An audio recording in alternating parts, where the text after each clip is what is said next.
आज हम लोग पढ़ेंगे वैल्यू ऑफ सप्लाई।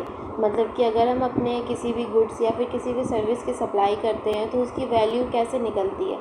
तो वैल्यू हमारी एक मेथड से निकलती है जिसका नाम है ट्रांजैक्शन वैल्यू मेथड, जो सेक्शन 15(1) में बताता है ट्रांजैक्शन वैल्यू मेथड। और एक मेथड होता है वैल्यूएशन रूल, जो हमारे सी इंटरमीडिएट के सिलेबस में नहीं है, वो हमें बाद में पढ़ना होता है। अगर किसी कोई भी ऐसी सप्लाई हो रही है जिस पे हमारी ट्रांजैक्शन वैल्यू मेथड नहीं लग रही है तो हमारी वैल्यूएशन मेथड लगती है। तो section 15(1) of CGST Act provide that taxable value of any supply of goods or services or both shall be the transaction value, that is the price actually paid or payable for the said supply provided the following condition are met।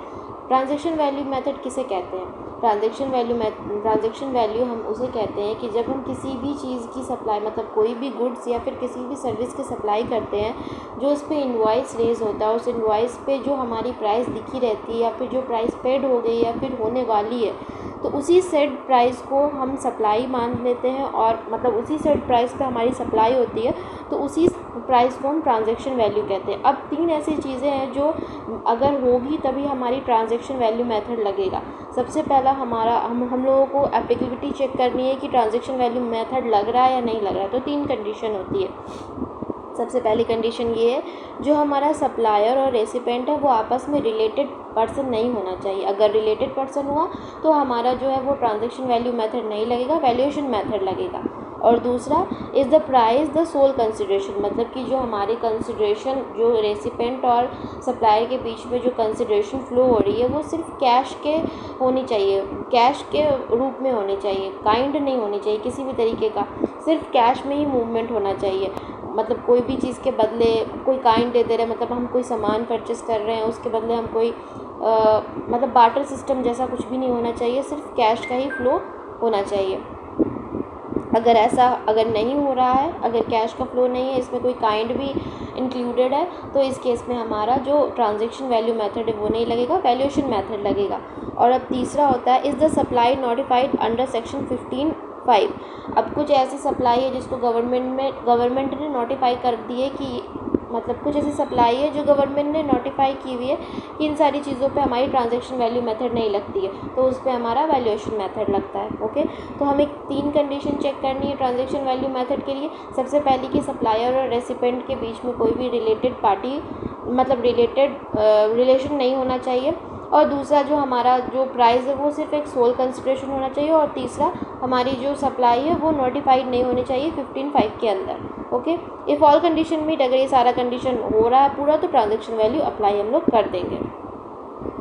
अब जो taxable value हम कैसे निकालते हैं transaction value method में, तो जो हमारी ट्रांजैक्शन वैल्यू हो उसमें हम प्लस करेंगे 15(2) में जो भी हमारा बताया गया कि क्या क्या चीज़ें प्लस होती है मतलब कि वैल्यू ऑफ सप्लाई में, और क्या क्या चीज़ें माइनस होती है डिस्काउंट अंडर सेक्शन 15(3). तो इस हिसाब से हमारी टैक्सेबल वैल्यू निकल कर आ जाएगी। अब हम लोग पढ़ेंगे कंसिडरेशन और मनी के बारे में। तो सबसे पहला कंसिडरेशन क्या होता है? कंसिडरेशन में वो चीज़ें इंक्लूडेड होती है जिस चीज़, मतलब जो भी ट्रांजैक्शन हो रही है उसके लिए मैंने पेमेंट कर दी है पास्ट में, या करने वाले हैं, या फिर फ्यूचर में करेंगे। कोई भी पेमेंट या तो वो मॉनेटरी टर्म में होगी या फिर मॉनेटरी टर्म के अलावा भी किसी चीज़ों में हो सकती है। रेसिपेंट जो है वो किसी भी पर्सन को करेगा, तो ये हमारे कंसिडरेशन होती है। और जो मनी हम पेड करते हैं कभी कभी किसी को किसी काम से रोकने के लिए कि आप ये काम नहीं कर सकते हो, तो वहाँ पे भी जो मनी पेड की जाती है उसे भी हम कंसिडरेशन कहते हैं। ओके, और कंसिडरेशन में क्या क्या चीज़ें इंक्लूडेड नहीं होती है? ऐसी सब्सिडी जो सेंट्रल गवर्नमेंट प्रोवाइड करती है, वो सब्सिडी को हम, सेंट्रल गवर्नमेंट और स्टेट गवर्नमेंट के सब्सिडी को हम अपने कंसिडरेशन में इंक्लूडेड नहीं करते, उसको कंसिडरेशन नहीं माना जाता है। अब जैसे एक टर्म होता है डिपॉजिट। जब कोई भी कहीं पे भी हम कोई भी चीज़ मतलब लोन लेते हैं तो हमें कोई भी चीज़ डिपॉजिट करनी पड़ती है। अगर if deposit is written by the supplier and the supplier adjust the deposit toward the consideration for the supplier, मतलब कि अगर डिपॉजिट जो हम कर रहे हैं, जैसे सिक्योरिटी डिपॉजिट होती है, वो सिक्योरिटी डिपॉजिट हम कर रहे हैं और उसका नेचर जो है वो रिफंडेबल नहीं है, उसका नेचर है कि वो एडजस्ट हो जाएगा। जब वो एडजस्ट हो जाएगा तो हमारे वैल्यू ऑफ सप्लाई में उसको इंक्लूड करेंगे। इन केस अगर उसका नेचर रिफंडेबल है कि आपकी सिक्योरिटी मनी आपको वापस कर दी जाएगी, तो फिर वो डिपॉजिट में इंक्लूडेड, मतलब वैल्यू ऑफ सप्लाई जब हम निकालेंगे तो डिपॉजिट का जो अमाउंट है वो इंक्लूडेड नहीं करते हैं, वो एक्सक्लूडेड रहता है। Not consider payment unless the supplier apply the deposit as consideration for the supply. Okay, हम लोग पढ़ेंगे मनी के बारे में। Money include Indian legal tender, foreign currency cheque, promissory note, bill of exchange, letter of credit, draft, pay order, traveller cheque and electronic remittance recognised by the RBI. अगर इन सारे form में रहा तो उसे हम मनी मानेंगे। और मनी के इसमें क्या क्या चीज़ें एक्सक्लूड होती है। Currency held for its numismatic value, मतलब कि ऐसे टर्म में है जिसका आप कोई भी लीगल टेंडर नहीं है उस कॉइन का या उस करेंसी का। जैसे कि पुराने ज़माने का कॉइन हो गया, तो अब तो वो नहीं चलता, सिर्फ उसे एक कलेक्शन पर्पज़ के लिए हम रखते हैं कि यादगार रहे कि हाँ ये पहले ज़माने में चलता था। तो वो वाले कॉइन्स को हम नहीं इंक्लूड करते हैं मनी के डेफिनेशंस में। अब आती है बात 15(2). इसमें होता है कि ट्रांजैक्शन वैल्यू जब हम निकालते हैं तो उसमें क्या क्या चीज़ इंक्लूडेड होती है उसके बारे में पढ़ना है हमें। सबसे पहला होता है 15(2)(a), tax other than GST. मतलब इसमें हुआ कि जो भी टैक्सेस हमारी मतलब कि कोई भी चीज़ों पर टैक्स लग रही है, अगर वो जीएसटी के अलावा है, मतलब कि जीएसटी का टैक्स नहीं है, वो जीएसटी से हट के जैसे कि इनकम टैक्स हो गया या वगैरह कुछ भी हो गया, तो वो जो टैक्सेस है वो हमारी जो ट्रांजैक्शन वैल्यू है उसमें इंक्लूडेड रहेगी। लेकिन जो हमारी जीएसटी के टैक्स है, जैसे सीजीएसटी हो गया, एसजीएसटी हो गया, आईजीएसटी हो गया, ये सारी चीज़ें जो है वो हमारी इंक्लूडेड नहीं होती है ट्रांजैक्शन के वैल्यू में। Any taxes, duties, सेसेस, fees etcetera levied under any law other than CGST, SGST, UTGST, IGST. ये जो मतलब कि सिंपल सा सेंटेंस ये है कि कोई भी टैक्स लग रहा है लेकिन वो टैक्स जीएसटी के लॉ के अकॉर्डिंग नहीं है। अगर जीएसटी के लॉ के अकॉर्डिंग टैक्स लग रहा है तो वो हमारी ट्रांजैक्शन के वैल्यू में इंक्लूड नहीं होगी। और अगर अदर देन जीएसटी लॉ के अकॉर्डिंग कोई टैक्स लग रहा है तो वो हमारी जीएसटी में जो हमारी ट्रांजैक्शन वैल्यू उसमें इंक्लूडेड होगी। लेकिन इसमें एक नोट आता है कि TCS under income tax, TCS तो हमारे इनकम टैक्स के अंदर में आती है, माना जाता है कि वो तो जीएसटी के लॉ भी नहीं, तो फिर वो क्यों नहीं लगता है। तो इसमें क्या है, TCS under income tax is not included at in interim levy. TCS हमारी इनकम टैक्स के अंदर आती है जबकि वो जीएसटी के लॉ के अंदर नहीं आती, फिर भी जो है हम अपने वैल्यू ऑफ सप्लाई के अंदर उसे इंक्लूड नहीं करते हैं। किस लिए नहीं करते हैं, क्योंकि ऐसे देखा जाता है कि हमारा टीसीएस का जो अमाउंट होता है वो एडजस्टेबल नेचर होता है कि बाद में उसको एडजस्ट कर दिया जाता है किसी भी अमाउंट से। तो इसीलिए यहाँ पे क्लैरिफिकेशन है कि जो टीसीएस की अमाउंट है वो जीएसटी के लॉ में टैक्सेबल नहीं होती है, फिर भी हम उसे नहीं इंक्लूड करेंगे। यहाँ पे ये चीज़ याद रखना है कि टीसीएस का जो अमाउंट होता है, टीसीएस इनकम टैक्स के अंदर में आता है, फिर भी इसके अमाउंट को हम इंक्लूड नहीं करते वैल्यू ऑफ सप्लाई के अंदर, बिकॉज ये एक ऐसा नेचर होता है जो बाद में एडजस्ट हो जाता है किसी भी दूसरे अमाउंट से। अब आता है हमारा सेक्शन 15। हम लोग यहाँ पे समझते हैं 15(2)(b) जो कि थर्ड पार्टी पेमेंट। इसको हम लोग एक एग्जाम्पल से समझते हैं। एग्जाम्पल ये है कि मान लो कि एक टीचर है और एक कोचिंग इंस्टीट्यूट है। टीचर जो है वो कोचिंग इंस्टीट्यूट में अपनी सर्विस दे रहा है। यहाँ पे जो टीचर है वो सप्लायर और कोचिंग इंस्टीट्यूट है जो रेसिपेंट है, जो सर्विस ले रहा है। अब टीचर सर्विस के साथ साथ अपनी बुक्स भी प्रोवाइड करते हैं बच्चों को, तो बुक्स के लिए उन्हें प्रिंट करानी पड़ती है बुक्स। तो यहाँ पे एक प्रिंटिंग है, तो ये प्रिंटिंग हमारी थर्ड पार्टी होती है। अब यहाँ पे क्या होगा कि जो सप्लायर है वो रेसिपेंट को ही कहता है कि आप अब मेरे बिहाफ में जो थर्ड पार्टी है उसको आप वैल्यू पेड कर दो। तो जो वैल्यू उसको पेड की जाएगी, क्या वो वैल्यू ऑफ सप्लाई के अंदर इंक्लूडेड होती है या नहीं होती है। तो जैसे समझ लो कि जो टीचर सर्विस दे रहा है कोचिंग इंस्टीट्यूट को, तो उसको वहाँ पे पैसे मिल रहे हैं 40 लाख रुपीज़ मिल रही है उसको सर्विस देने की। और जो ये कोचिंग इंस्टीट्यूट है वो प्रिंटिंग को टीचर के बिहाफ में 5 लाख रुपए और दे रहा है। तो क्या इस टीचर का जो वैल्यू ऑफ सप्लाई होगा वो सिर्फ 40 लाख होगा या फिर 5 लाख होगा? तो नहीं, तो वो टोटल 45 लाख होगा। मतलब कि मान लिया जाता है कि जो भी ट्रांजैक्शन थर्ड पार्टी को हो रही है on the behalf of the supplier, जो रेसिपेंट कर रहा है, तो सप्लायर की जो वैल्यू ऑफ सप्लाई होगी उसमें उसके पैसे के साथ साथ जो थर्ड पार्टी को ट्रांजैक्शन हो रही है उसकी वैल्यू भी इंक्लूडेड होगी। तो ये एक पॉइंट याद रखना है।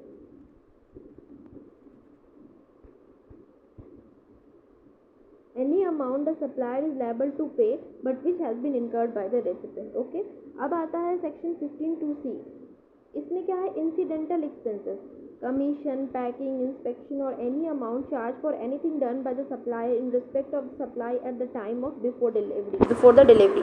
मतलब कि इंसिडेंटल एक्सपेंस क्या होता है कि कोई भी ऐसा एक्सपेंसेस सप्लायर बियर कर रहा है या तो सप्लाई करने से पहले या फिर सप्लाई करने वक्त, जो भी सप्लाई करने वक्त या उससे पहले उसका खर्चा हो रहा है, जो भी एक्सपेंसेस हो रहा है, जैसे कि कमीशन पेड करना है, एजेंट को पेड करना है, पैकिंग चार्जेस लगाने, इंस्पेक्शन के चार्जेस पैकिंग चार्जेस लग रही है, इंस्पेक्शन चार्जेस लग रहे हैं, या फिर इंस्टॉलेशन चार्जेस लग रहा है, जो ये सारे भी चार्जेस लगते हैं eight the time of delivery of goods या फिर before the delivery of goods, तो ये हमारी वैल्यू ऑफ सप्लाई के अंदर इंक्लूडेड होती है।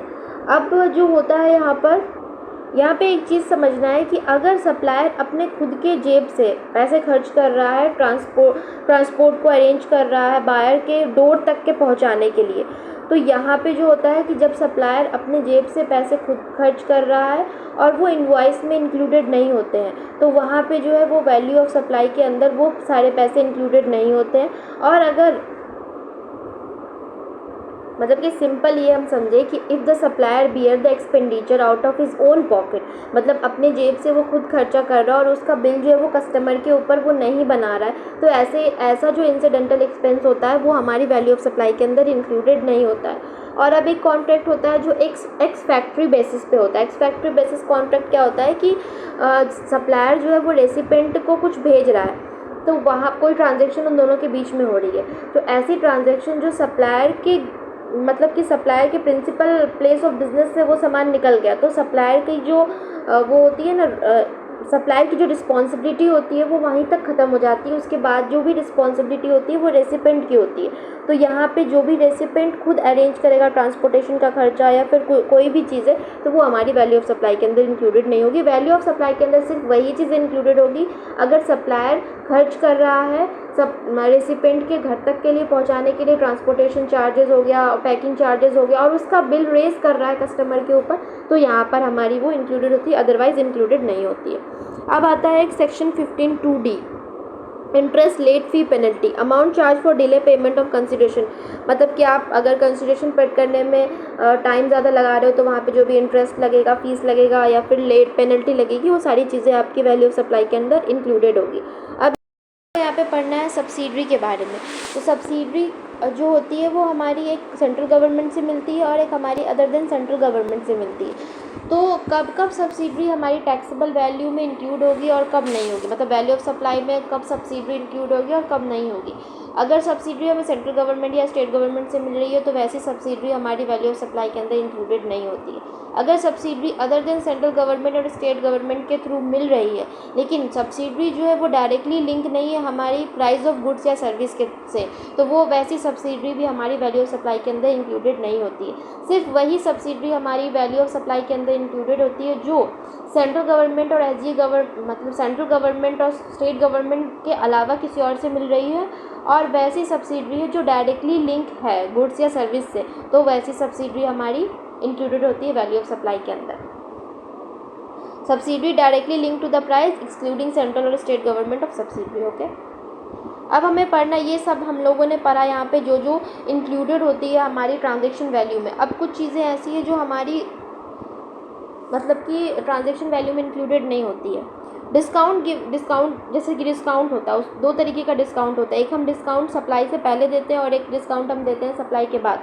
तो सबसे पहला डिस्काउंट गिवन बिफोर और eight the time of supply, मतलब कि सप्लाई के समय दे रहे हैं या सप्लाई होने से पहले हम कोई डिस्काउंट दे रहे हैं, तो क्या वैसा डिस्काउंट जो है वो हमारा वैल्यू ऑफ सप्लाई के अंदर इंक्लूड होगा या एक्सक्लूड होगा। Allow with the deduction if such discount has a duly recorded in the invoice issue in respect of such supply, मतलब कि ऐसा सप्लाई जो कि हमारे मतलब कि ऐसा सप्लाई जो हमारा सप्लाई होने से पहले या फिर सप्लाई होने के वक्त उसको हमें डिस्काउंट मिला है और उस डिस्काउंट के बारे में हमने इनवॉइस में बता रखा है, तो वैसे सप्लाई पे जो डिस्काउंट होगा वो हमारी वैल्यू ऑफ सप्लाई के अंदर माइनस हो जाएगा। अब आता है एक after the supply, discount given after the supply, मतलब कि सप्लाई हो जाएगी उसके बाद आपको डिस्काउंट मिलेगा, तो वो किस केस में मिलता है।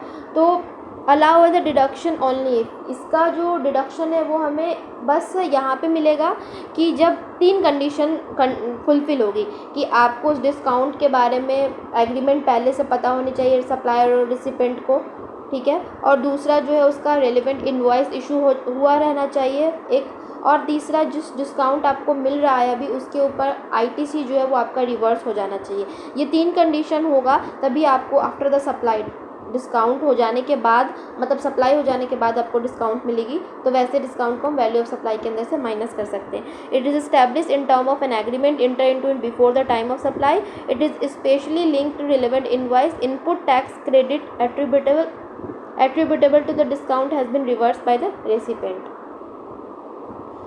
अब कुछ स्पेसिफिक टाइप ऑफ डिस्काउंट होते हैं।